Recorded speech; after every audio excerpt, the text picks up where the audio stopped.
Sometimes a story doesn't change because of new facts, but because someone finally explains the emotional truth behind what we've been watching.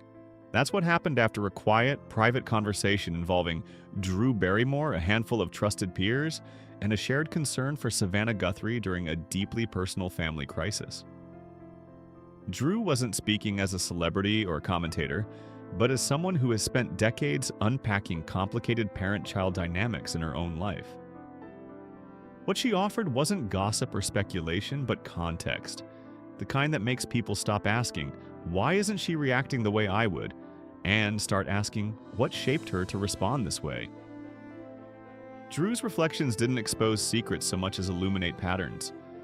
Patterns of strength, restraint, and emotional discipline that don't appear overnight. They are learned slowly, reinforced lovingly, and carried forward until they become instinct. And once you see that, everything about Savannah's composure begins to make a different kind of sense. A bond, built on strength and expectation. Drew described Savannah's relationship with her mother as deeply loving but intensely structured, shaped by a belief that strength is the highest form of care. In that household, resilience wasn't optional. It was the language of love. Savannah wasn't raised to crumble under pressure or seek comfort outwardly. She was raised to stand taller when things got hard. Drew emphasized that this wasn't about emotional neglect, but about preparation. Her mother believed the world was unforgiving, and the best protection she could offer her daughter was toughness. Over time, that message became internalized.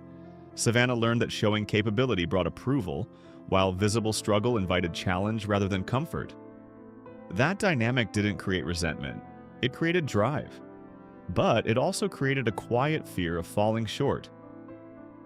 Drew noted that this kind of upbringing produces incredibly competent adults who often struggle to rest emotionally because slowing down can feel like letting someone down.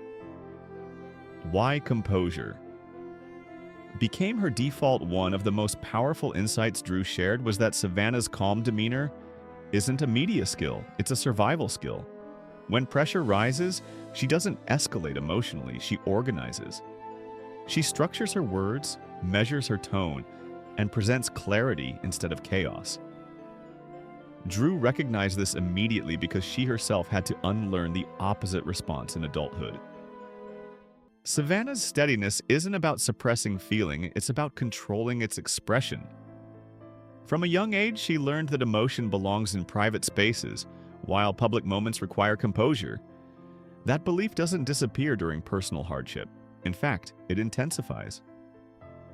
Drew suggested that when people expect visible anguish, Savannah instead offers order because that's what she equates with dignity. It's not denial, it's discipline. And discipline, in her world, has always been synonymous with love, approval, and doing things the right way. Silence as a form of self-control.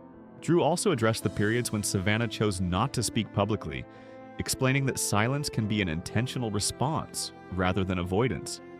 In her upbringing, speaking before being ready wasn't encouraged. You waited until your thoughts were clear, your footing steady, and your words purposeful.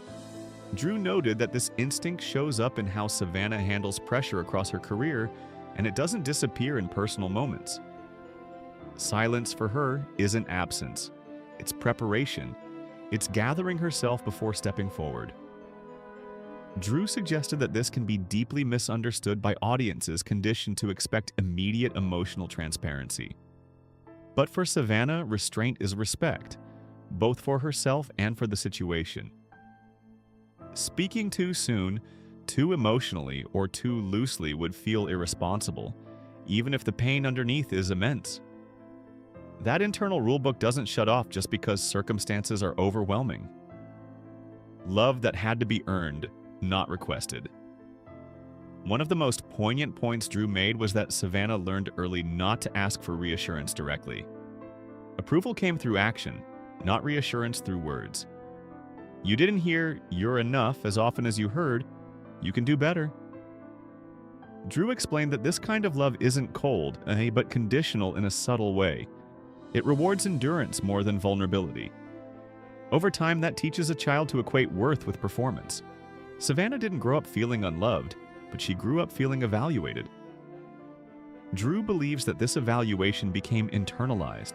So even in adulthood, Savannah measures herself against an invisible standard rooted in her mother's expectations. When life becomes unstable, her instinct isn't to seek comfort, but to prove capability.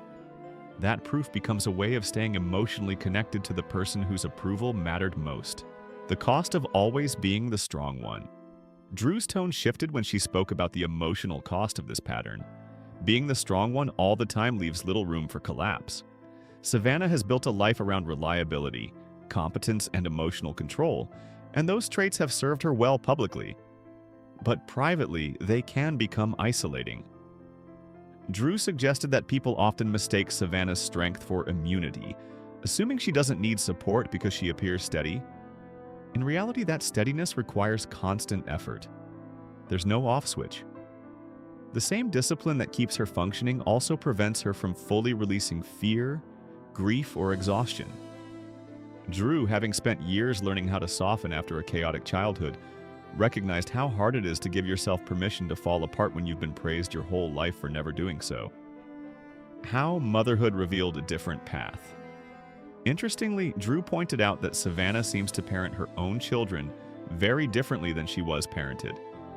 With them, she allows emotional messiness, failure, and open expression. Drew sees this as intentional, not accidental. Savannah appears determined to offer her children unconditional emotional safety, even if she struggles to offer it to herself. That contrast reveals awareness. She knows what she needed, even if she never fully received it. Drew described this as quiet generational healing. Savannah may not yet know how to rest emotionally, but she's teaching her children that rest is allowed.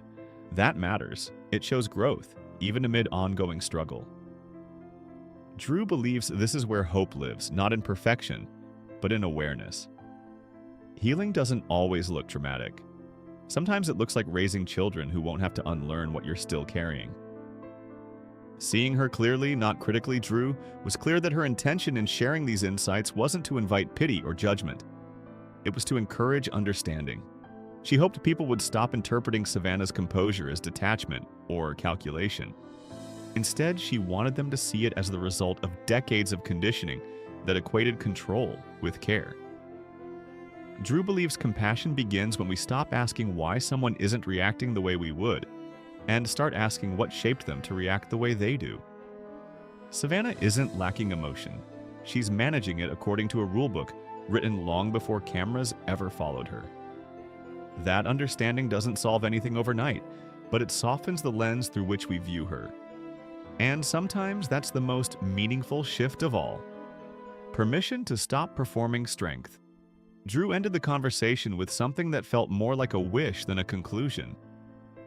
She hopes Savannah will one day hear and truly believe that she doesn't have to perform strength to deserve love.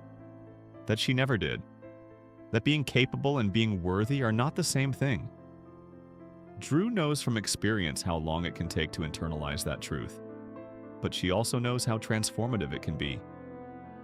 For now, Savannah continues forward the only way she knows how, steady, composed, and resilient. Drew's hope, and perhaps ours, is that when the noise quiets, Savannah will allow herself a moment to be human without evaluation. Not strong, not perfect, not composed, just present, and finally, at rest.